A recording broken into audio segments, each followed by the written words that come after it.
नमस्कार दोस्तों, showroom demo के अंदर एक और फीचर में दिखाना चाहूँगा आपको। अक्सर किसान भाई पूछता है कि मैं अगर इस ट्रैक्टर को कल्टीवेटर में चलाना चाहूँ तो कौन से स्पीड में और कौन से आरपीएम में चलाऊँ। अगर मैं रोटावेटर चलाना चाहूँ तो कौन से स्पीड में, कौन से गियर में इस ट्रैक्टर को मैं चलाऊँ।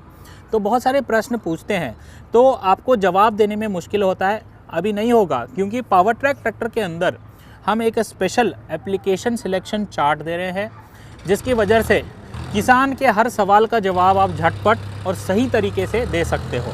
आइए अभी मैं इस स्पीड सिलेक्शन चार्ट नज़दीक से देख के और इसकी जानकारी में देना चाहूँगा। देखिएगा, ये है स्पीड सिलेक्शन चार्ट या एप्लीकेशन सिलेक्शन चार्ट जो हम बोलते हैं। पावर ट्रैक ट्रैक्टरों में ये देना चालू कर दिया हमने। इसकी फ़ायदा ये है कि अगर किसान आपको पूछेगा कि मैं रोटावेटर इसमें चलाना चाहूँगा, कौन से गियर और कौन से आरपीएम में चलाऊँ, तो ये जो पीले रंग में हमने रोटावेटर का नाम लिखा है, उसी प्रकार इस तरफ जाओगे तो पीले रंग के अंदर हमने स्पीड भी दी है। L1 और L2 के अंदर अब 1700 इंजन आरपीएम या 1800 इंजन आरपीएम में चलाओगे तो रोटावेटर कम लागत में ज़्यादा काम करेगा। इसका मतलब कि जो मिट्टी है वो बहुत अच्छी तरह बुरबुरे काम करेगा।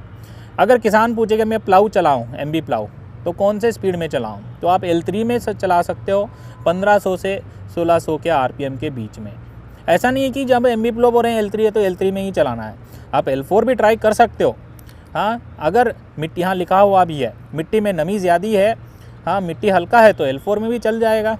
अगर कस्टमर पूछ रहा है कल्टीवेटर, हैरो या लेवलर किस में चलाओ, तो आप बोल सकते हो 1700 से 1800 के आरपीएम के बीच L4 या H1 के अंदर आप चला सकते हो। वैसे ही हॉलेज या ट्रॉली चलाना चाहोगे तो आप देखिए इसके अंदर H3 और H4 टॉप स्पीड के अंदर 1600 से 1800 आरपीएम के बीच में आप चला सकते हो।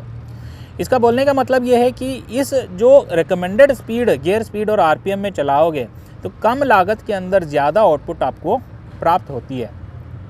और यहाँ लिखा भी हुआ है कि ये जो स्पीड सिलेक्शन जो बताया जा रहा है ये रिकमेंडेड स्पीड है आइडियल कंडीशन के अंदर।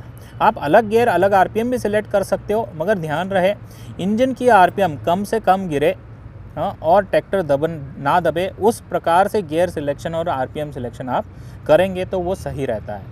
यही नहीं, इसके अंदर, इस ट्रैक्टर के अंदर ड्यूल स्पीड पीटीओ है, तो आप कौन सा इंजन आरपीएम में कौन सा स्पीड प्राप्त होता है। जैसे कि 540 पीटीओ के चक्कर चाहिए तो इंजन के आप 1840 रखोगे। उसी प्रकार ये पीटीओ के अंदर 1000 पीटीओ के चक्कर चाहिए तो 2150 आप रखोगे। तो इस गियर सिलेक्शन चार्ट या एप्लीकेशन सिलेक्शन चार्ट आपको मददगार रहेगा कि इस ट्रैक्टर के अंदर, इस टायर साइज़ के अंदर कौन सा स्पीड, कौन से आरपीएम में आपको प्राप्त होता है, और इसको फॉलो करने से कम डीजल की लागत में ज़्यादा आउटपुट प्राप्त होता है।